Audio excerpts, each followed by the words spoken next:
Oh, exceeded my expectations. This whole week has been so amazing. Every aspect of it, from the accommodations we were given to just the environment, how welcoming everyone's been. I feel like I've learned so much in this week, but I haven't stressed for 1 minute.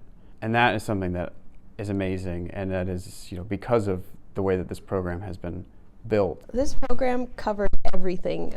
It was funny because my roommate and I were talking about how we haven't had to think about anything since we've arrived. All we had to do was to get us here, and all the guesswork was taken out. All we have to do is just be here and learn. That part has been a huge facilitator in our learning experience. And that's something that we keep talking about, is how well they've taken care of us. This program makes me feel like I could be comfortable almost being a first assist sometimes in surgery, which is amazing. And I think when I become a PA, this will put me far ahead of where I would have been without this program. It's really awesome. I wish all PAs could do this because this is extremely helpful.